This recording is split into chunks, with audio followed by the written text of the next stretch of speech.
Hello and welcome to our YouTube channel exam study 9। Friends, आज हम आपके लिए 14 जुलाई के महत्वपूर्ण करंट अफेयर्स लेकर आए हुए हैं। फ्रेंड्स, अगर आपको वीडियो अच्छा लगा तो लाइक करें, चैनल को सब्सक्राइब करें और दोस्तों के साथ शेयर ज़रूर करें, क्योंकि करंट अफेयर किसी भी एग्ज़ाम में महत्वपूर्ण भूमिका निभाते हैं। तो चलिए शुरू करते हैं। देखिए, जान लेते हैं 14 जुलाई के बारे में। 14 जुलाई को बैस्टिल दिवस या फ्रांसीसी राष्ट्रीय दिवस बैस्टिल दिवस हर साल 14 जुलाई को मनाया जाता है। यह दिन 14 जुलाई 1789 को बैस्टिल पर हमले की वर्षगांठ का प्रतीक है, जो फ्रांसीसी क्रांति का एक महत्वपूर्ण मोड़ था। चलिए बात करते हैं आज के पहले क्वेश्चन की। इसमें पहला क्वेश्चन है, हाल ही में खबरों में रहा स्क्वैलस हीमा क्या है? तो स्क्वैलस हीमा जो है भारतीय के दक्षिण पश्चिमी तट से डॉगफिश शार्क की एक नई प्रजाति खोजी गई है। देखिए, भारतीय प्राणी सर्वेक्षण के वैज्ञानिकों ने केरल के दक्षिण पश्चिमी तट पर गहरे पानी में रहने वाली एक नई डॉगफिश शार्क प्रजाति स्क्वैलस हीमा की खोज की है। स्पर्श डॉग्स नाम से जाने वाली इस प्रजाति में चिकने पृष्ठीय पंख होते हैं, मुंह छोटा होता है और शरीर पर धब्बे नहीं होते।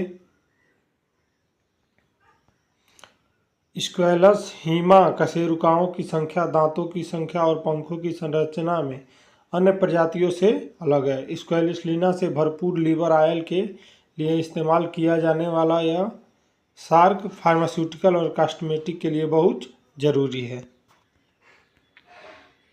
बात करते हैं आज के अगले क्वेश्चन की। तो जूनियर निशानेबाजी विश्व कप में महिलाओं की ट्रैप स्पर्धा में किसने कांस्य पदक जीता है? तो ये भारत की सबीरा हैरिस ने जीता है, यानी ऑप्शन नंबर सी इसका राइट आंसर हो जाएगा। देखिए, भारत की सबीरा हैरिस ने जूनियर निशानेबाजी विश्व चैंपियनशिप 2024 में महिलाओं की ट्रैप स्पर्धा का कांस्य पदक अपने नाम किया है। वहीं अमेरिका की कैरी गैरिसन ने स्वर्ण पदक और इटली की सोफिया गोरी ने रजत पदक जीता है। चलिए बात करते हैं अगले क्वेश्चन की। तो केंद्र सरकार ने किस दिन को संविधान हत्या दिवस के रूप में मनाने का फैसला किया है? तो 25 जून को किया है। 25 जून 1975 को भारत में इमरजेंसी लगाई गई थी इंदिरा गांधी जी के द्वारा। देखिए यहाँ पे केंद्र सरकार ने 25 जून को संविधान हत्या दिवस के रूप में मनाने का फैसला किया है। अब बात करते हैं अगले क्वेश्चन की। तो हाल ही में समाचारों में उल्लिखित बैक्टीरियोफेज क्या है? तो यह एक प्रकार का वायरस है जो बैक्टीरियो को संक्रमित करता है, यानी ऑप्शन नंबर ए इसका राइट आंसर हो जाएगा। चलिए जानते हैं। देखिए, शोधकर्ताओं ने बैक्टीरियोफेज को संग्रहित करने वाले, पहचानने और साझा करने के लिए एक नई विधि विकसित की है, जिससे उन्हें रोगियों के लिए अधिक सुलभ बनाया जा सके। बैक्टीरियोफेज या फेज वायरस है जो बैक्टीरियों को संक्रमित और नष्ट करते हैं, जिसमें वे प्रकृति की सबसे आम जैविक इकाई बन जाते हैं। विभिन्न वातावरणों में पाए जाने वाले फेज में प्रोटीन संरचना से घिरे न्यूक्लिक एसिड अणु होते हैं। हजारों किस्में मौजूद हैं, जिनमें से प्रत्येक विशिष्ट बैक्टीरिया या आर्किया को लक्षित करती है। बात करते हैं हाल ही में समाचारों में देखा गया डेंगू या हड्डी तोड़ बुखार किस प्रकार के मच्छरों द्वारा फैलता है? तो एडिस मच्छरों द्वारा फैलता है, यानी ऑप्शन नंबर 20 का राइट आंसर हो जाएगा। चलिए बात करते हैं इसके बारे में कुछ। देखिए, कर्नाटक उच्च न्यायालय ने राज्य भर में डेंगू मामले में वृद्धि का स्वतः संज्ञान लिया है। डेंगू एक मच्छर जनित वायरल संक्रमण है जो उष्णकटिबंधीय और उपोष्णकटिबंधीय क्षेत्रों में आम है।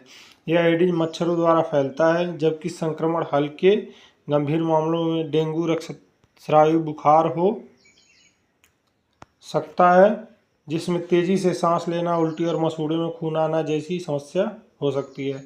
सालाना 400 मिलियन संक्रमणों के साथ उपचार सहायता देखभाल पर केंद्रित है, क्योंकि कोई विशिष्ट दवा मौजूद नहीं है। अब बात करते हैं आज के अगले क्वेश्चन की। तो देखिए, यूपी में आम महोत्सव 2024 का आयोजन कहाँ किया गया? तो ये लखनऊ में किया गया, यानी ऑप्शन नंबर ए इसका राइट आंसर हो जाएगा। चलिए जान लेते हैं इसके बारे में। देखिए, उत्तर प्रदेश के मुख्यमंत्री योगी आदित्यनाथ ने लखनऊ के अवध शिल्प ग्राम में आयोजित 3 दिवसीय आम महोत्सव 2024 का उद्घाटन किया है। बता दें, इस अवसर पर मुख्यमंत्री के हाथों में फ्लैग ऑफ कर जापान को 15 टन आम भेजा गया है। बात करते हैं अगले क्वेश्चन की। मनोहर इंटरनेशनल एयरपोर्ट को जोड़ने वाले नेशनल हाईवे रोड का किस केंद्रीय मंत्री ने लोकार्पण किया है? तो ये नितिन गडकरी ने जी किया है, यानी ऑप्शन नंबर 20 का राइट आंसर हो जाएगा। बात करते हैं अब अगले क्वेश्चन की। तो लिथुआनिया के नए राष्ट्रपति के रूप में किसने शपथ ली है? तो ये ली है गितानस नौसेदा ने, यानी ऑप्शन नंबर सी इसका राइट आंसर हो जाएगा। बात करते हैं अगले क्वेश्चन की। किसानों को बागवानी में उन्नत प्रशिक्षण और मार्गदर्शन प्रदान करने के लिए किस राज्य सरकार ने 4 नए उत्कृष्ट केंद्र स्थापित करने का निर्णय लिया? तो ये गुजरात सरकार ने लिया है, यानी ऑप्शन नंबर ए इसका राइट आंसर हो जाएगा। देखिए, जानते हैं इसके बारे में। देखिए, गुजरात सरकार ने किसानों को बागवानी में उन्नत प्रशिक्षण और मार्गदर्शन प्रदान करने के लिए 4 नए उत्कृष्ट केंद्र स्थापित करने का निर्णय लिया है। ये 4 केंद्र अमरेली, दाहोद, बनासकांठा और गांधीनगर जिलों में स्थापित किए जाएंगे। बात करते हैं अगले क्वेश्चन की। तो हाल ही में समाचारों में रही प्रौद्योगिक विकास निधि योजना किस मंत्रालय का कार्यक्रम है? तो रक्षा मंत्रालय का कार्यक्रम है, यानी ऑप्शन नंबर डी इसका राइट आंसर हो जाएगा। देखिए, रक्षा अनुसंधान एवं विकास संगठन डीआरडीओ ने और प्रौद्योगिक विकास निधि टीडीएफ योजना के तहत 7 नई निजी क्षेत्रों परियोजनाओं को मंजूरी दी है।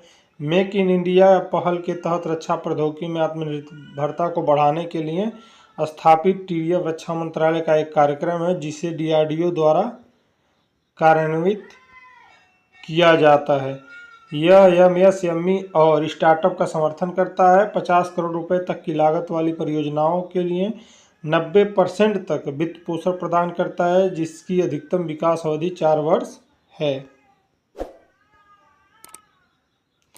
बात करते हैं अगले क्वेश्चन की। तो NERACF किसके द्वारा लॉन्च किया गया है? तो ज्योतिरादित्य सिंधिया के द्वारा किया गया है, यानी ऑप्शन नंबर ए इसका राइट आंसर हो जाएगा। बात करते हैं अगले क्वेश्चन की। कौन सा राज्य दिव्यांग विद्यार्थियों के लिए पूर्वी भारत का पहला विश्वविद्यालय स्थापित करेगा? तो ये झारखंड करेगा, यानी ऑप्शन नंबर सी इसका राइट आंसर हो जाएगा। देखिए, हर वर्ष 13 जुलाई को दुनिया भर में अंतर्राष्ट्रीय चट्टान दिवस मनाया जाता है। बात करते हैं अगले क्वेश्चन की। तो दिल्ली में त्यागराज स्टेडियम में 2 दिन की रोबोट प्रतिस्पर्धा डीडी रोबोकॉन 13 इंडिया 2024 का आयोजन निम्न में से कौन करेंगे? तो ये आईआईटी दिल्ली और प्रसार भारती करेंगे, यानी ऑप्शन नंबर डी इसका राइट आंसर हो जाएगा।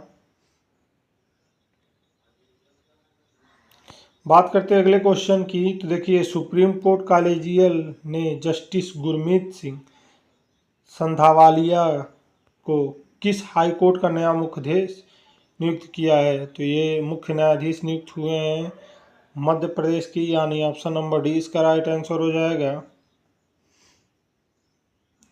देखिए, नीति आयोग ने एसडीजी इंडिया इंडेक्स 2023-24 जारी किया है।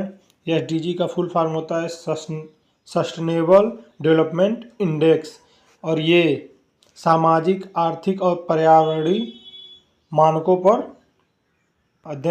इसका इंडेक्स जारी किया जाता है, जिसमें इस इंडेक्स में केरल और उत्तराखंड शीर्ष पर रहे हैं।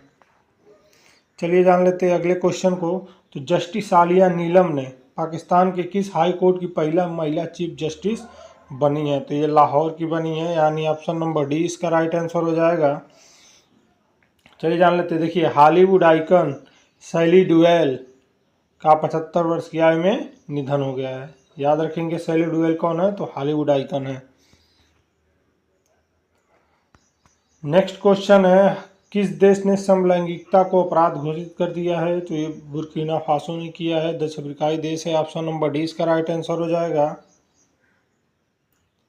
बात करते हैं अगले क्वेश्चन की। तो इंडिया टीवी के चेयरमैन और प्रधान संपादक को news broadcaster and digital association यानी एनबीडीए का अध्यक्ष चुना गया है। तो ये रजत शर्मा जी को चुना गया है, यानी ऑप्शन नंबर ए इसका राइट आंसर हो जाएगा। बात करते हैं अगले क्वेश्चन की। विंबलडन के फाइनल में 13वीं बार पहुंचने के किस खिलाड़ी के रिकॉर्ड की बराबरी नोवाक जोकोविच ने की है? तो ये रोजर फेडरर की बराबरी की है, यानी ऑप्शन नंबर ए इसका राइट आंसर हो जाएगा।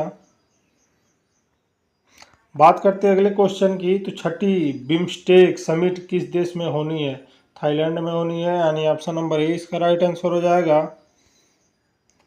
बात करते हैं अगले क्वेश्चन की। तो देखिए, टूरिस्टों की बढ़ती संख्या के खिलाफ किस यूरोपीय देश में प्रदर्शन छिड़ गए हैं? तो ये स्पेन में छिड़े हैं, यानी ऑप्शन नंबर बी इसका राइट आंसर हो जाएगा। बात करते हैं अगले क्वेश्चन की। तो देखिए, किस गठबंधन की बैठक ने यूक्रेन को एयर डिफेंस सिस्टम देने की बात की गई है? तो ये नाटो देगा, यानी नॉर्थ अटलांटिक ट्रीटी ऑर्गेनाइजेशन। इसमें टोटल 32 देश हैं।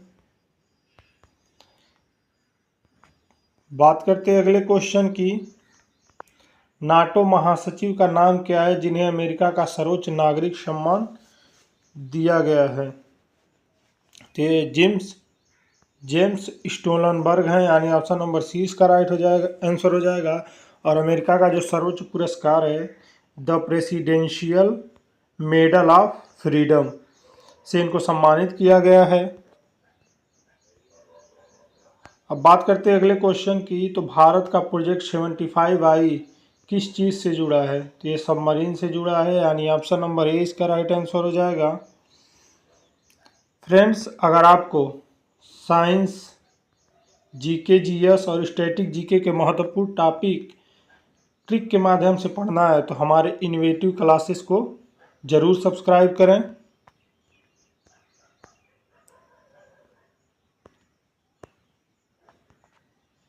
और अगर आपको वीडियो अच्छा लगा तो लाइक करें, चैनल को सब्सक्राइब करें और दोस्तों के साथ शेयर ज़रूर करें। और हमारे classes bye innovative classes bye अभिनंदन सर को भी ज़रूर सब्सक्राइब करें। धन्यवाद।